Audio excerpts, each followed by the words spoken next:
My welcome didn't go to include two very distinguished persons who are in our midst, because those who wrote it obviously didn't anticipate that the most honorable P.J. Patterson and the most honorable Portia Simpson Miller would be here also this evening. I want to very especially welcome them and include them in my salutations. Mr. Christopher Isso, our entrepreneur extraordinaire, and in whose honor we enjoy a wonderful evening this evening. Distinguished members of the best industry in the world, and perhaps among those who are all in the audience, I should signal that in the precincts of my own movement lies the opposition spokesman on tourism, who I very specially welcome, Dr. Wickham McNeil. I do that specially because Wickham, as well as a number of other ministers and leaders of governments of the past, have played significant role in building this great industry and enabling us today to bask in the certain recognition of the world that tourism in Jamaica is outstanding and is top of mind. So I want to thank him, and I know that I will have to thank him many, many more times as the years roll by for the role that he had played in the past. He's my friend, don't worry. This begins a very momentous week for us in tourism in Jamaica, because the opening of this very critical addition to the room stock, and more so the variety of offerings that we are providing the accommodation subsector, begins a week of tourism celebration as well as tourism celebration, as also tourism marketing. And it is a week that we bring locals, regional and international partners together for an entire week of activities.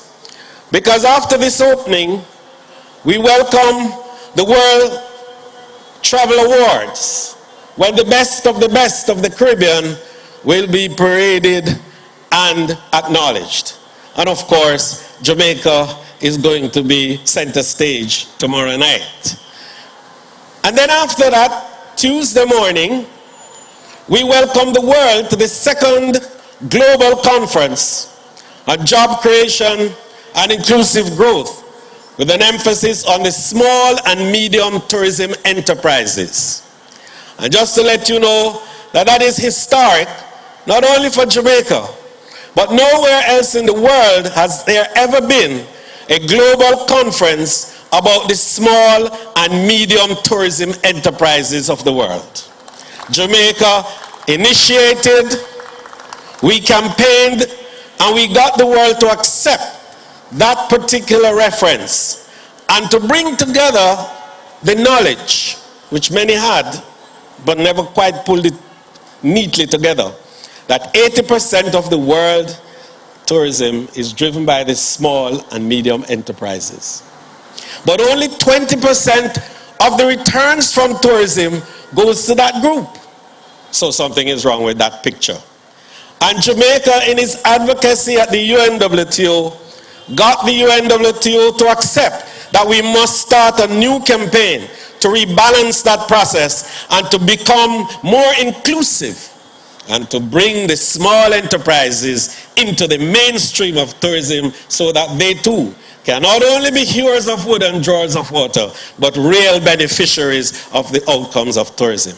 So it's a very memorable and momentous occasion, and for that event, the guest speaker will be the former president of Colombia, President Uribe. And we will be having the UNWTO's Deputy Secretary General present. The Secretary General of the OAS is sending his deputy. And we will also be favored with a number of our own ministers, as well as ministers from across the Caribbean, who will be talking about how do we rebalance that picture and to make the small people who are key to tourism truly become beneficiaries of the benefits of tourism. The second big event, of course, will be the start of the Caribbean Marketplace. And Caribbean Marketplace has come back to Jamaica after about 4 years. And we hope to have it here for a little while. And so the entire buyers from across the world, some 240 buyers, will be coming to meet with our suppliers from across the region, and for us to trade and exchange and make contracts and fill the rooms and keep the numbers rolling and the revenues turning over.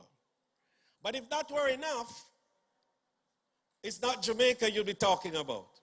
So on Wednesday, the CTO, the ministers of tourism in the entire Caribbean, have their meeting at 10 o'clock in the morning.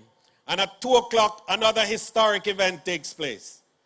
Jamaica launches the most iconic and perhaps the most significant of all the constructs that the world has looked at to respond to global disruptions. We will launch Little Jamaica, the World Tourism Resilience and Crisis Management Center. And that will be launched by our Prime Minister himself, the Most Honorable Andrew Holness. And we'll be bringing members of tourism from all over the world.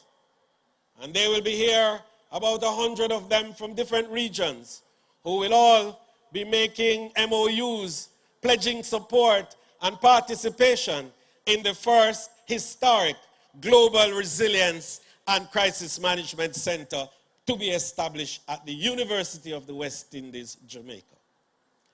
And I believe that, thank you, because that makes Jamaica now the center of the universe in relation to responses to global disruptions. And one of the persons and teams that are going to be with us is the president of Global Rescue, which is the largest rescue operation in the world, operating in 35 countries. And he will be here to sign the first MOU with our Resilience Center, making it possible for Jamaica to become the first point of reference when there are any mega disruptions across the globe. Tourism, therefore, is going to play a critical role in creating resilience and building capacity to bounce back after disruptions, but more importantly, to build better and to thrive after disruptions. Jamaica, therefore, will welcome the world during this week. And no time is it better for us to mention it than in the opening of a new product. Because new and fresh and desirable and delectable is what we're about in tourism. The question is always, what's new, what's different, what's special? Well, S is special. And so, S, I want you to say it with me. S is special. And that special S on the hip strip will change the game on the hip strip. Because the S is bringing back a model of tourism that had escaped us for a while. The EP model, which offers an opportunity for more involvement and more participation within communities. And so I want to welcome very specially the return of the EP model with S. But the Issa family has been at the very epicenter of innovation and change in tourism. And if you remember the birth of tourism, you will recall Abe Issa. And Chris is one of the products of that wonderful family that is so tourism-centric. And for him to, at this stage, begin the game-changing operation of getting EP back into Montego Bay We want to commend him very specially, and we are proud of what Chris has done with this facility. So we welcome you all to enjoy this evening, to tour the facility, but most importantly, to take note that S is a game changer for Montego Bay. God bless you. This another magical property renovation undertaken by Christopher Issa. And now that I've mentioned his name, this will probably be the last time he'll invite me to speak at any of his openings, as he really doesn't want to be credited. But how can you not call him out for his genius when you can clearly see what he did with this broken down old Breezes resort that was shuttered and was wasting and is now a fresh breeze?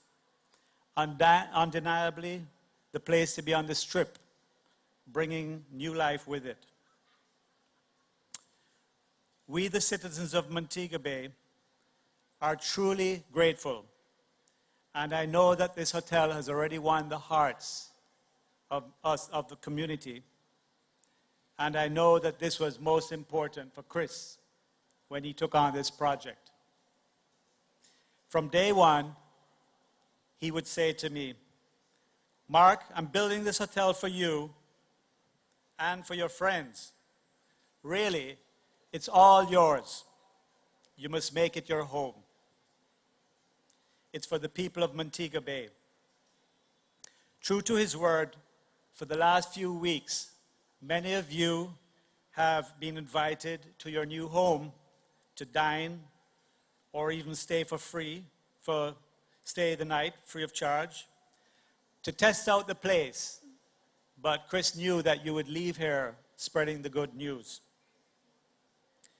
A few weeks ago, after one of these dinners, I was in this very parking lot, and Chris came running out to me holding up his hands with the keys. And he said, "Don't forget the keys, but just remember to pay the mortgage." I said, "It's okay, I'll be back."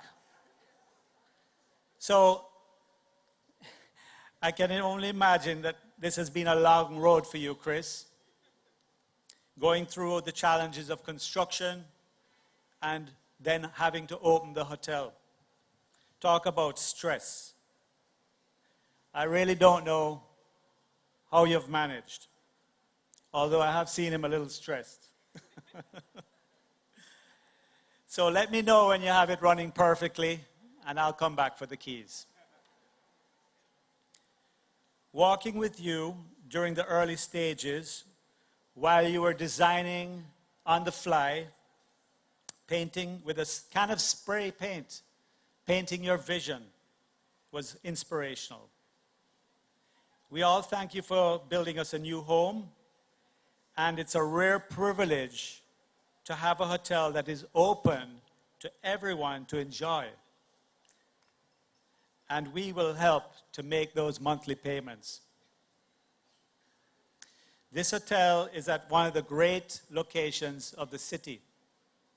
It sits on our beloved Doctor's Cave Beach and has one of the most scenic views in the entire world. Wouldn't you agree? All right. I don't know why he has us in the parking lot, but I'm sure he's got something planned. But I will make a prediction, even though it's obvious. And anybody that's been on the roof and seen the roof bar, the pool area, will know what I'm saying.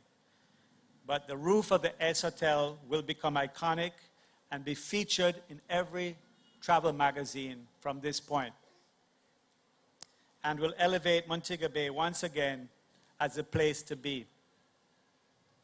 I've already said that Chris is a very modest person and doesn't want too much attention and prefers to be understated. But after seeing him up on that roof one night, looking out on that roof deck at the iconic view, I had to wonder as he turned to his friends and proclaimed with a little bravado, "It is my dream that this will become the epicenter of the Western Hemisphere. Those are his actual words. The timing of this dream is perfect, as it is for some other dreamers, also helping to bring back this old strip that has so much potential to become the destination of the Caribbean. My good friends Ian Deere, Mike Shamry, for bringing back the Coral Cliff and partnering with Adam Stewart in jazzing up the place with a Starbucks cafe. I also want to thank the mayor, our MPs, the TEF, and I see Godfrey over there, and the UDC in advance, because what they're about to do at Dump Up Beach will transform our waterfront and bring unimaginable value to our city and for us living here that deserve to have an incredible park with world-class amenities. My only hope is that these first movers will inspire others from wasting assets to join and help fulfill the dream. Have a great night.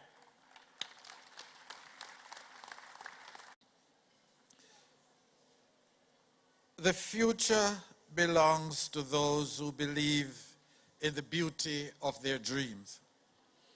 This quote is credited to Eleanor Roosevelt, wife of the United States of America's President Frederick Delano Roosevelt. This afternoon we gather here to participate in the opening of the S Hotel and to celebrate a man who believes in his dreams and who pursues them with a passion. Lady and I are pleased to be part of this significant moment for the CRISA Group, the opening of this hotel and its value to the people of Montego Bay, to tourism, and Jamaica at large.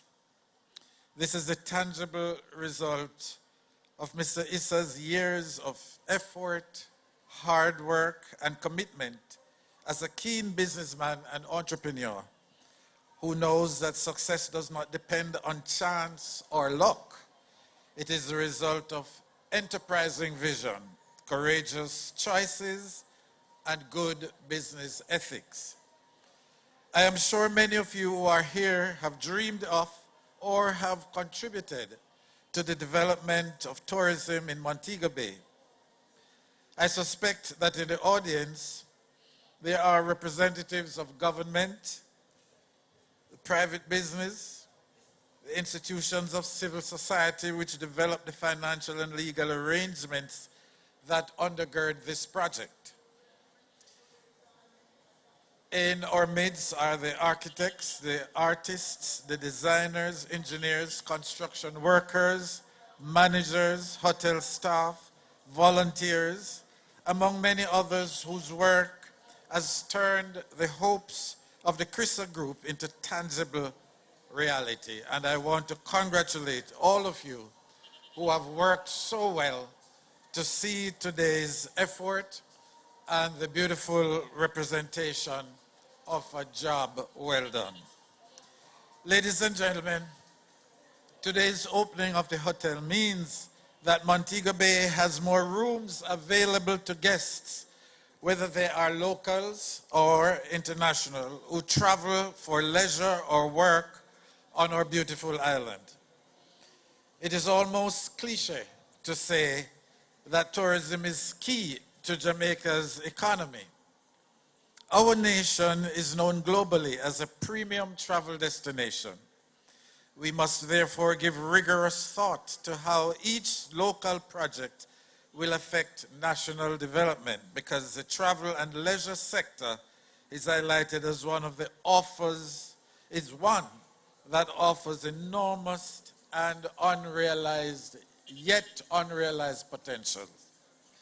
So the opening of another S Hotel in Montego Bay is testimony to the confidence that Mr. Issa has in the local tourist industry and his recognition of the importance of this city, as well as his belief in the country's development and his commitment to nation building.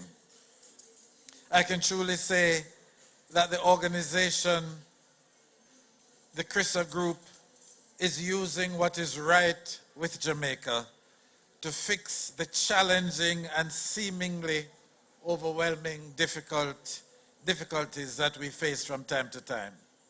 So we can say he's using what is right with Jamaica to fix what is wrong with Jamaica.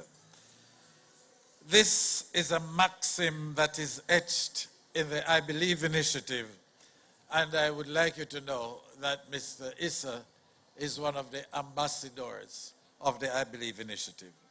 The CRISA group has not only looked at the dividends and profits that will accrue from this investment, but is also aware of the impact which it will have on human life in this city through employment and other opportunities.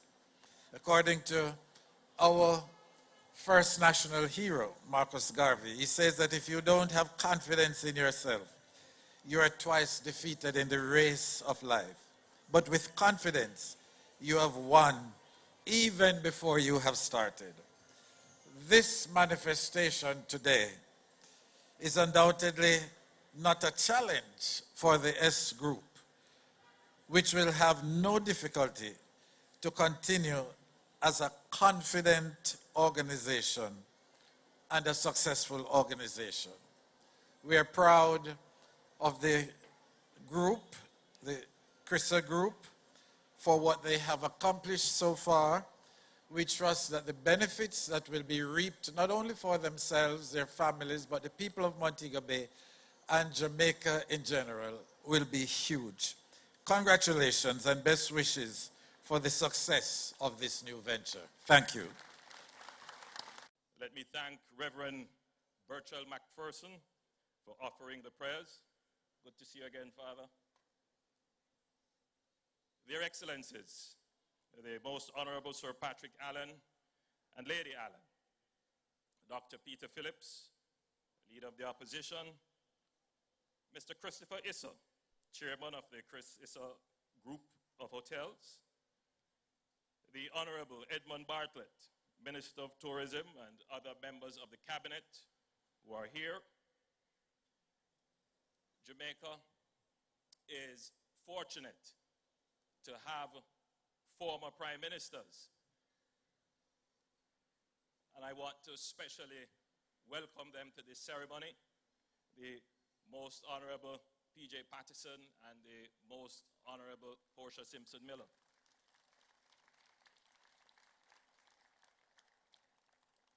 I say fortunate because when you hold this job, you get tremendous experience, and that experience can be converted into advice. Advice that should not be kept in a silo, but advice that can be shared. And I'm certain that all prime ministers are sharing their advice. And I can say definitively that I have been the beneficiary of many council and sessions where I have been advised. And I personally am grateful to have access to all former prime ministers. Thank you.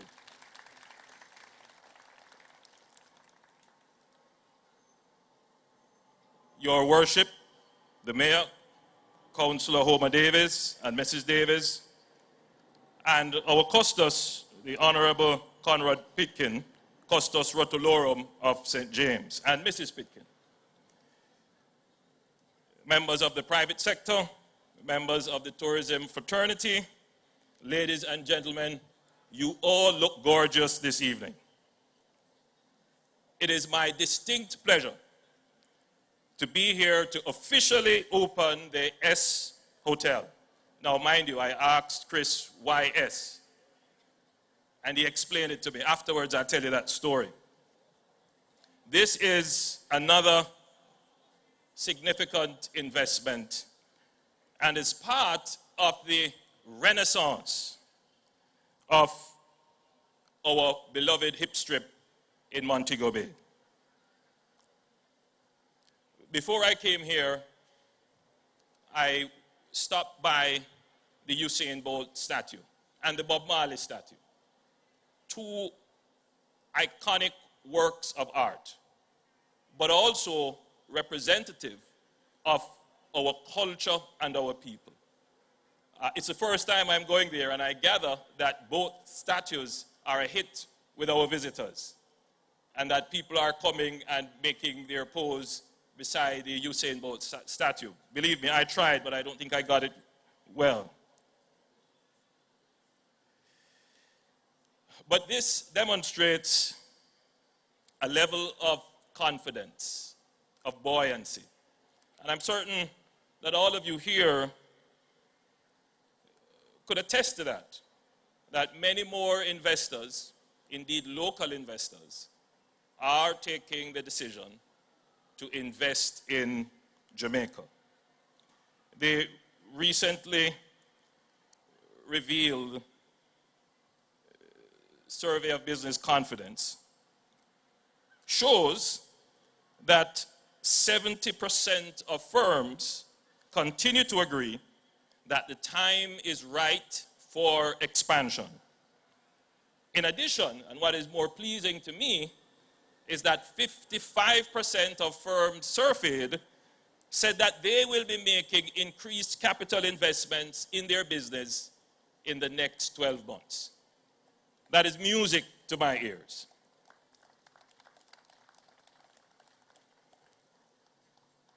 And the government will be doing its part in promoting investments. Certainly what we have accomplished on the macroeconomic level has added to that level of confidence. What we have done with crime fighting, particularly in St. James, has added to that level of confidence. And on that note, I wish to, again, since I'm in St. James, give the undertaking that the government will do everything in its power to ensure that the citizens of St. James and our visitors are safe and secure.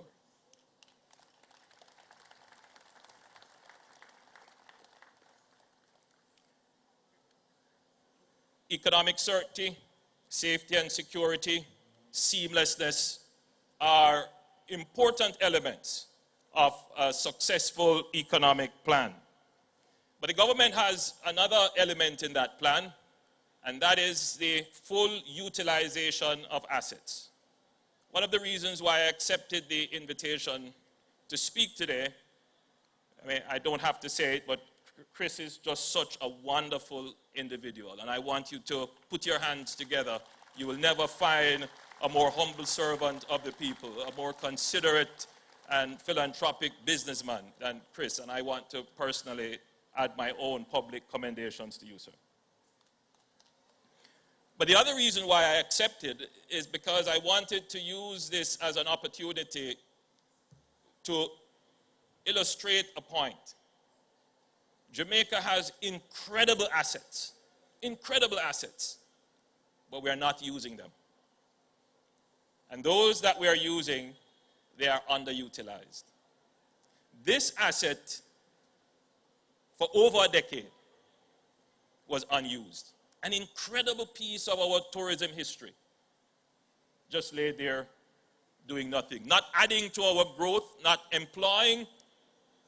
It was just there. Clearly, it took a businessman, an entrepreneur with initiative, but someone who could take risk, because you are taking a risk. The government's role is to make it easier for persons to take risk, to add a greater level of certainty to the economic environment. And without question, this government has done that, and we will continue to create the environment in which our entrepreneurs can step up to the plate and play their part in creating the economic growth and prosperity which we all desire.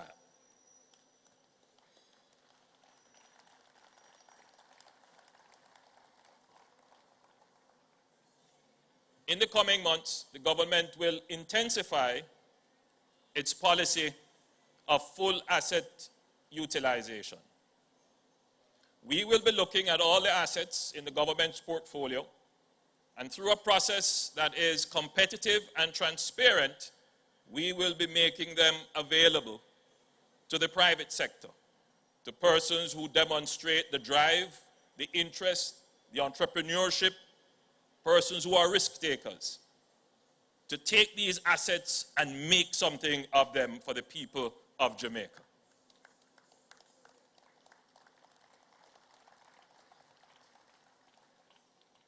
We will be doing it through a process of divestment, through public-private partnerships, through corporatization, and we will be also placing many of these assets on the Jamaica Stock Exchange, so that you who are gathered here can also own part of these companies and claim the prosperity. You would have heard about Wigton Wind Farms Limited, which will be placed very soon on the Jamaica Stock Exchange, and I'm encouraging you to look out for it and own a piece of it. Other such profitable companies are coming, and I want you to be prepared for it. Who knows? Chris may even consider putting the S in the stock market.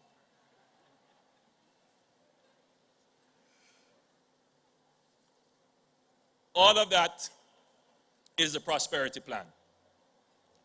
But prosperity is only prosperous if it is shared. In other words, we can't just have the few elite, selected, connected persons benefiting. Every single Jamaican must benefit from the economic growth of this country.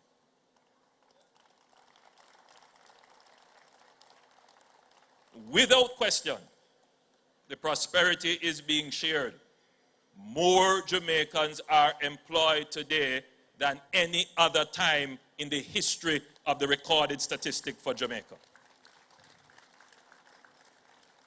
And a job is the first way to share the prosperity. However, we need to do more, particularly with the tourism industry. Every day that I meet with my cabinet, and the minister can tell you, I insist that the strategy for tourism must be to ensure that there is connectivity with the rest of the economy. The benefits of tourism must be shared with the people, because all tourism is, if you take away the block and steel, it is the people, it is the culture, it is our music, it is our language, it is our dance, it is all of that put together to form a package that distinguishes us from the rest of the world, that makes people want to come here and enjoy. So the industry must take an instrumental approach to ensuring that the benefits are shared. Buy more Jamaican, employ more Jamaican entertainers, put them in your package, make people see them, because that is what is going to create the value for your product. And I would clap for that as a show of solidarity to the people who are looking on, who are not yet seeing the benefits of tourism come to their doorstep. And it is something that occupies my mind greatly. And indeed, it moves my conscience. And I've had discussions with the minister. We must find ways to make tourism inclusive and beneficial to all the people of Jamaica.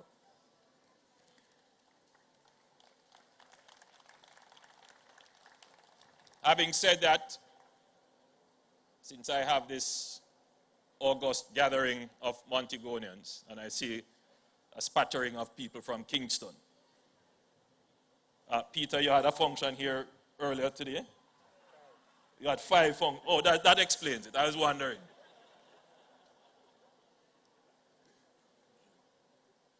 I hope in those functions you pointed out that very soon the government of Jamaica will be spending $700 million to develop the closed harbor beach. And for those of you who don't know it, you may know it as the dump-up beach.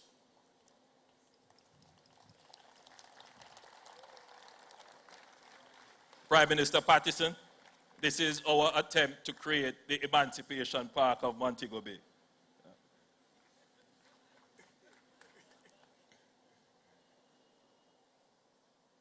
We have signed off on the bypass road for Montego Bay.